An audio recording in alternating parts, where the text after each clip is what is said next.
Hello दोस्तों, नमस्कार। स्वागत है आप सभी का एक बार फिर से यूट्यूब चैनल पर। जैसा कि आप सभी जानते हैं कि हम लोग टीसीएस 2025 के प्रश्नों का विश्लेषण करते हुए टीसीएस 2026 की रणनीति हमारी क्या हो सकती है, उस चीज पर ध्यान रख के इस वीडियो को बना रहे हैं। इससे पहले चैनल पर नए हो तो लाइक, शेयर और सब्सक्राइब करना बिल्कुल ना भूलें। बेल आइकन को दबा के रखें, जैसे कि हमारी नई वीडियो आप तक शीघ्रता से पहुंच सके। चलिए आइए देखते हैं कि जीएस पेपर 4 के बारे में हमारा अप्रोच क्या था। इसमें मिस्टेक्स क्या होती हैं, किन गलतियों से लोगों को नंबर कम मिलते हैं और किन चीज़ों से नंबर अच्छे मिल जाते हैं, और ये सिलेक्शन में या आपके जो रैंक सुधारने में ये पेपर बहुत महत्वपूर्ण भूमिका निभाता है। जैसा कि आप जानते हैं कि इस पेपर में ये पेपर 4 जो है एथिक्स का पेपर है, और एथिक्स के पेपर में गलती वो नहीं है जो एथिक्स को समझा नहीं। गलती ये है कि हम प्रश्न के अनुरूप उत्तर नहीं लेखन करते हैं। प्रश्न पूछा कुछ और है, लिख कुछ और रहे हैं, रिलेवेंट एग्जाम्पल नहीं दे रहे हैं। इसी गलती की वजह से इस पेपर में नंबर कम मिलते हैं। ठीक है, तो जैसा कि आप देख पा रहे हैं, इसमें सिलेबस क्या है, नीति शास्त्र, मानव अंतर संबंध क्या है, मान की क्रियाएं क्या है। ये सिलेबस तो आपने देखा ही होगा, पढ़ा ही होगा, और नहीं तो आप यूट्यूब पे आप देखेंगे तो आपको जो टेलीग्राम चैनल है प्रोवाइड कर दिया जाएगा, वहां से आप देख सकते हैं। रही बात, आते हैं तो इस पेपर में जो मिस्टेक्स क्या होती हैं, इसमें कुछ कोर शब्द हैं।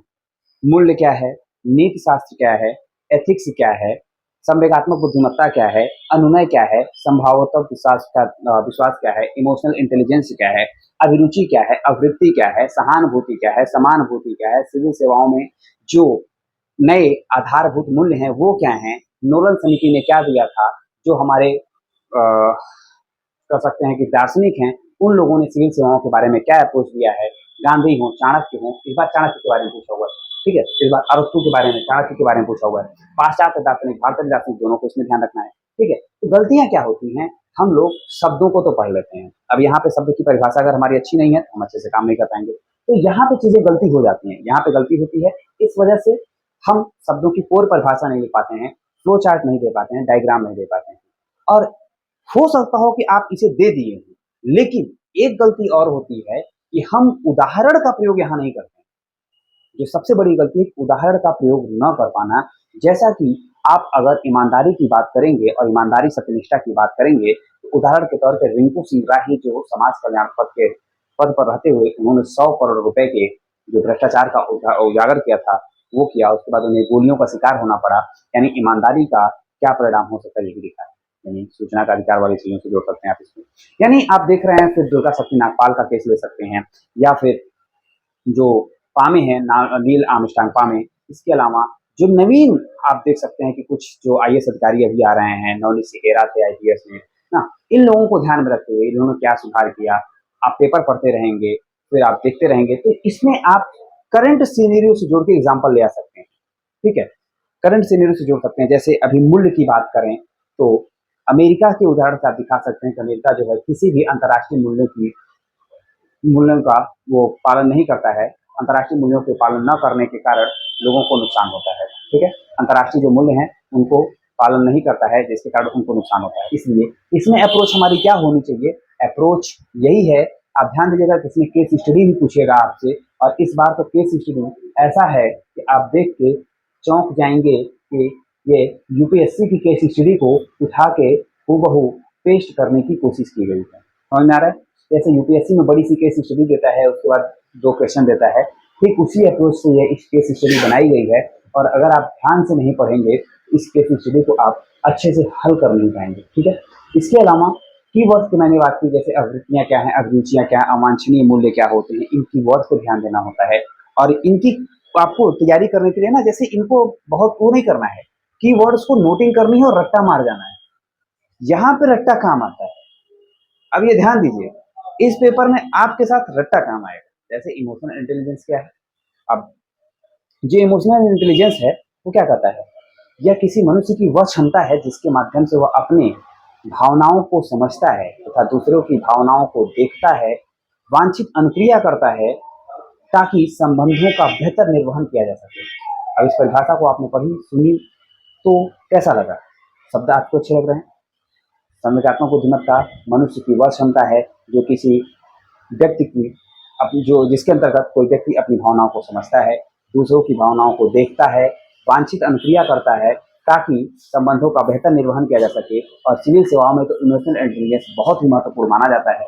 जैसा कि आपने अभी देखा कुंभ मेला के दौरान जो कुछ प्रशासनिक अधिकारी थे, उन्होंने बटुकों के साथ जो दुर्व्यवहार किया, जिसकी वजह से प्रशासन की शिक्षालेदर हुई। इस तरह की दुर्घटनाएं ये इमोशनल इंटेलिजेंस की कमजोरी को दिखाती है।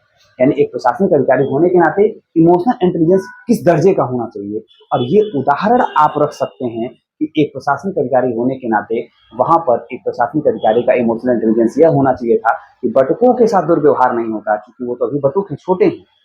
ठीक है, यानी करंट सिनेरियो से जोड़ते हुए यहाँ पे आपकी अप्रोच, जैसे स्वच्छ भारत अभियान में सामाजिक प्रभाव समझाना बुझाना है, तो अब यानी सामाजिक प्रभाव क्या है, समझाना बुझाना क्या है। जैसे आपको समझाया जाता है, बुझाया जाता है, नहीं बेटा तुम इस बार तैयारी करोगे तो तुम्हारा हो जाएगा, अच्छे से पढ़ो, इस बार प्री से पढ़ो, पहले पहले प्री पढ़ लो, मेंस बहुत बार पढ़ लिया है, मेंस के बारे में तो कुछ तैयार, लेकिन थोड़ा सा प्री पढ़ लो।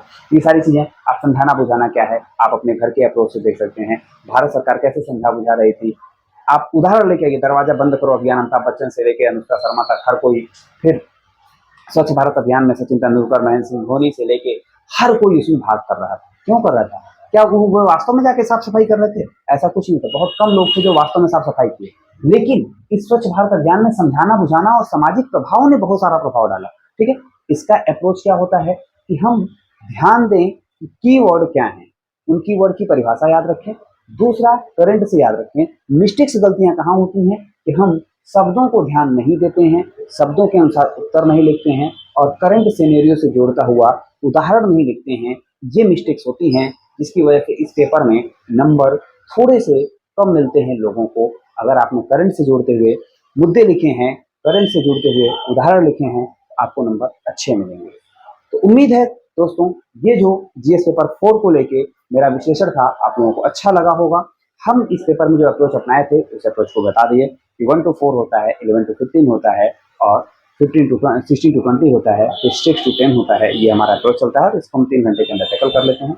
क्योंकि थोड़ी सी इसमें दिक्कत यही होती है कि जब जो आप सोच के लिखना पड़ता है, यहाँ पे आपको सोचने का भी पड़ता है, तो सोचने में आपको दिक्कत तभी आएगी जब आप कीवर्ड्स नहीं तैयार रखेंगे।